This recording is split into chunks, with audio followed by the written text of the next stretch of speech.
The Joe Rogan Experience. Have you seen these bricks that people have been finding at all these different sites where people are protesting? These organized stacks of bricks. No. Yeah, man. Look, this is. I'm gonna send Jamie. I'm gonna send you one that Eddie sent me. That it's. Who do you think is putting that? That's the question, right? It's like who is putting that? Is it Antifa? Is it the cops? Is it someone who wants someone to throw a brick so that they can impart martial law? Like, what is it? Yeah, my brain always goes to conspiratorial. Here it is. Mysterious elements. brick piles appear throughout major protest cities. I mean, these are bricks that are appearing that don't have a reason to be there. Jamie, I'm going to send you this video that Eddie sent me because this is. I'll airdrop it to you, buddy. God, man, it's the car too, the bait car they said in Long Beach yesterday. They left a car out there. Hey, they left an old shitty car. Who leaves a fucking free car out for people to just take? A free police car. So they left an old shitty police car out there, and then on top of that, this old. Why is this not? Okay, Jamie, I'm airdropping it to you right now. So this old shitty police car, and then these three. You have all these protesters, and then these three people move in a very organized fashion. And there's a guy who made a video about it. Have you seen the video, Jamie, where the guy breaks down the Antifa? Have you seen that? I'll send you the video. This is weird. What's that? I never saw this. Yeah. Okay, put it up on the screen. Yeah, I got to figure out how to do it. Oh, okay. Send photos. Oh, I see. That's so crazy. So there's these. There it is. So these random pallets of bricks. This is very organized. This is on Ventura Boulevard, out here in L.A., or I think it's in North Hollywood. So these pallets of bricks are just sitting there. Like, look at this. What? Yes. They're just like riot supplies. Exactly, riot supplies. And what? Exactly. So who's doing this? This is very organized. I mean, there's many stacks of these bricks. It's very anti-anarchist. Well, is it? Because it's organized. But I mean, it's fuel for anarchy, right? Yeah, but I wonder. Look at this. Or do you think? I mean, here's another theory. It could be possibly performance art. I mean, and I'm not saying that like as a joke, but like some performance artists like go to that length, but that's very, very organized and very ominous and very weird. I mean, I hope that those were reported and that the police like picked them up. Well, one thing that is happening that's promising is that these provocateurs are getting caught by actual Black Lives Matter protesters and grabbing them, and these assholes that are breaking windows and spray painting things. Like, they're grabbing these people and saying, hey, you fuck, and they're turning these people in. Like, these people that are smashing things. Thank the Lord. But they're recognizing that this is damaging to this. Like, there's a great moment in time right now where we can enact real change. Yep. Where you can, this is like, you get this, and it's really the perfect storm in terms of in its horrific nature. You see this guy who's nonchalantly got his knee on this man's neck for 8 minutes and 38 seconds. Just there's no justification. It's very clear. It's horrific. There's no blurriness. There's no gray area. Yep. It's just dirty. It's awful. It's evil. And then the man dies, and everybody is for a fantastic reason upset, and they want change, and they're marching through the streets. But then when you see these bricks, and then we see the chaos, and they've caught cops that people knew were cops wearing police distributed gas masks, like official gas masks, like the ones that the cops use. Like the same wardrobe that cops wear. Everything's black, all military issue shit. Yeah. And then these people would chase them. Are you a fucking cop? Like, this guy's breaking windows at Target. And then someone in the comments was like, I know who that is. That guy is a cop. And they were calling out the guy's name. So this cop is going around while these peaceful protests are going on, and he's smashing windows with a gas mask on, fully dressed in military issue garb. And people are like, well, that's an agent provocateur. But is he acting on his own? Yes. Is he a rogue cop? Is he like one of those crazy firefighters that lights buildings on fire so that they can save them? Right. Is he inciting this? What is going on here? I think some people just wish they want it to turn into something massive, and they want it to be like a civil war. And there's also like the whole race war thing that, you hear about, white supremacists and stuff like that talk about, and there's then there's like the right way. The thing is, like, your mind can swim in all kinds of like conspiratorial ways, and it's a mixture of all kinds of things. You know, it's definitely like, it's probably like, hey, I'm going to do this, or like, hey, we should do that, or someone kind of kids around and someone's listening, you know, in the police department or whatever, and they're like, yeah, well, what if we were doing that or whatever, and they hear that and they're like, I am going to do that.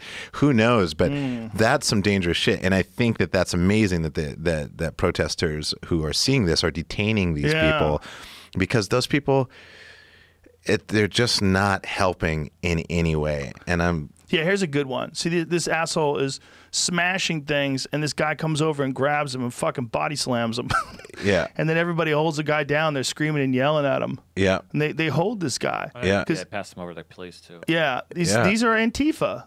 Yeah. Look at, he's trying really hard to cover his face. Yeah, it's like, no, Hey, fuck you. What is he hitting with a hammer? What was he hitting? He was making bricks off of the sidewalk. And that's so. Oh yeah, good. Oh my god, gray hair. How old is that dude? I don't know. It's very frail. Shitty jiu-jitsu. I mean, I Look think how easy they took him down. There's definitely some anarchists that are like, you know, they're like, we're doing this. This is our time, and you know that there's like a whole wave of those people, because, I mean, I remember going to Brandenburg, Germany. A friend of mine out there has like a bunch of kind of Antifa / anarchist, but like kind of German mellow version of that. Bought a bunch of land that was actually, it's got like a weird shaky history, but it was like Goebbels' training camp for the Nazi youth at one point. And then it was, before that, it was like a Polish, I don't know, like Air Force place or something like that.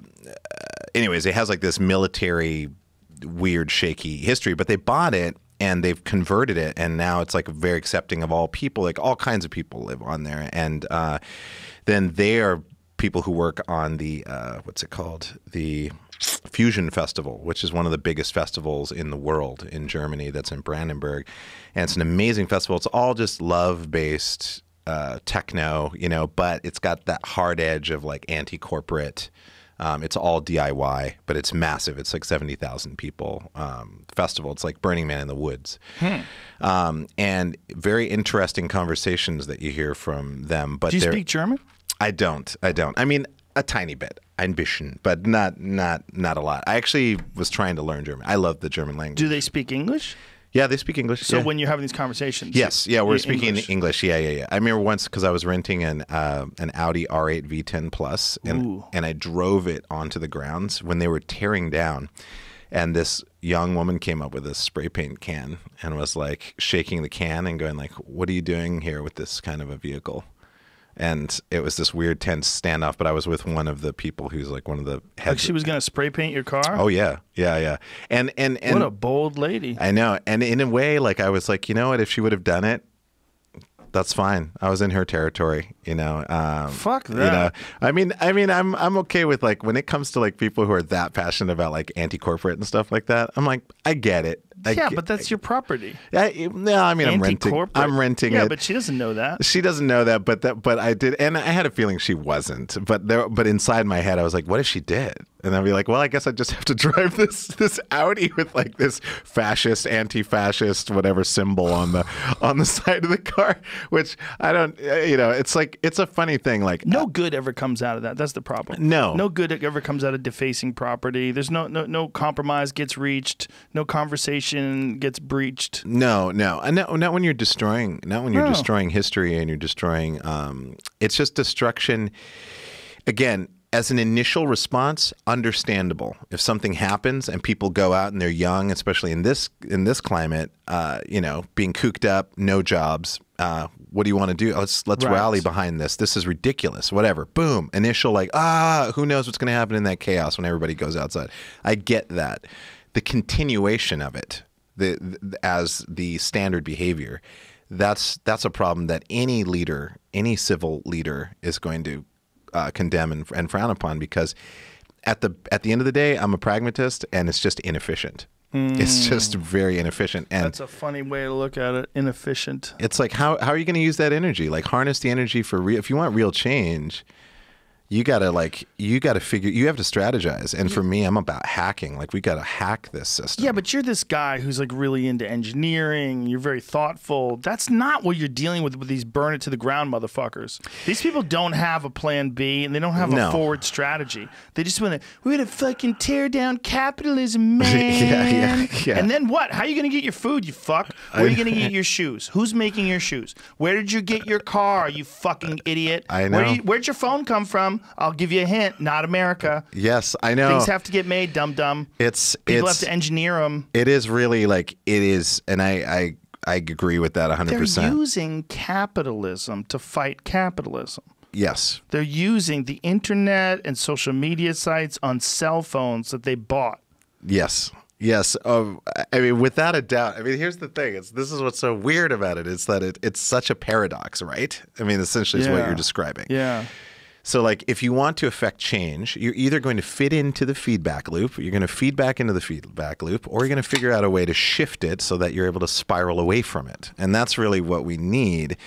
And I like people taking responsibility for getting rid of the fuckwits that are like fucking it up for everybody, because guaranteed, whether it's the police or whether it's protesters, it's always a very, very small percentage of those people are going to fuck it up, because also the news loves sensationalism. So we're going to focus on that. I think, well, what we're dealing with right now is really the perfect storm. Okay, you have a bunch of pieces in place. First of all, there's a lot of people that never really recovered from the 2008 crisis, right?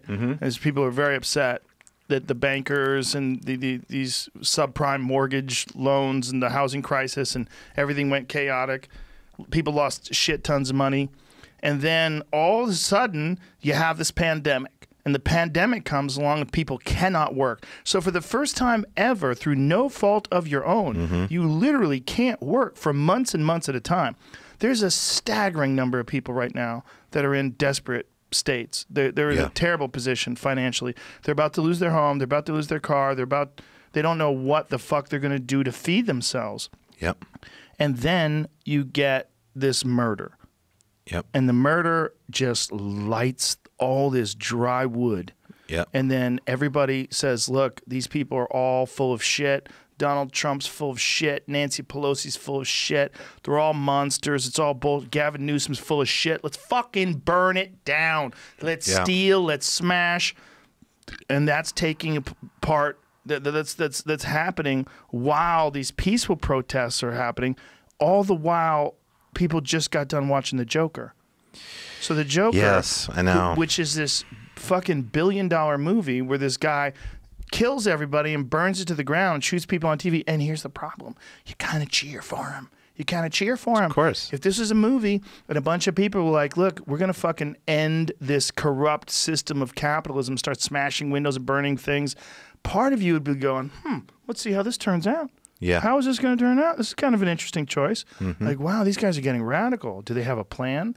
But then if in the movie, like if you saw these pallets of bricks just mysteriously appearing at these areas where people are scheduled to protest and where these marches are supposed to go by, you're like, hey, what the fuck is going on here? Yeah, there's something else at play that's like trying to like push it over into that fantasy, to move it from the fantasy into the reality. And my left-wing friends think it's right-wing people that are agent provocateurs that are trying to start this sort of chaotic scene so that the military can be called in, which is what essentially Trump apparently did today. Oh, yes. Yeah. Yeah. Apparently, Jamie, why is everybody saying that it's martial law? Is that something that happened after his speech? Well, because during his speech, he was essentially saying that if they didn't call in the National Guard, he was going to bring in the military, which is, I don't know if he can do that. I don't think he can do that.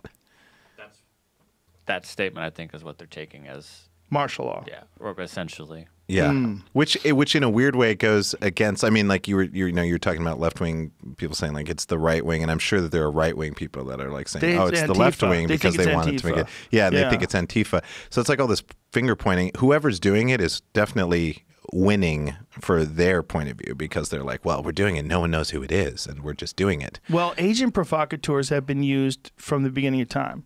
I mean, they've always done that. Hitler burned the Reichstag. He did that to incite the people of Germany to get behind him and that he was going to take control of the situation. Nero burned Rome, same way. I mean, it was all done in order to get people excited about this idea of this one person saving them from this attack.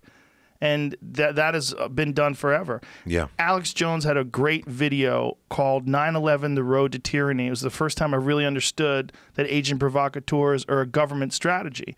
And he detailed this is like, I guess it was like 2001 or 2002 that he put this video out. And he detailed how the World Trade Organization, when those people were protesting against the WTO, and this was in Seattle. Yeah, I was there.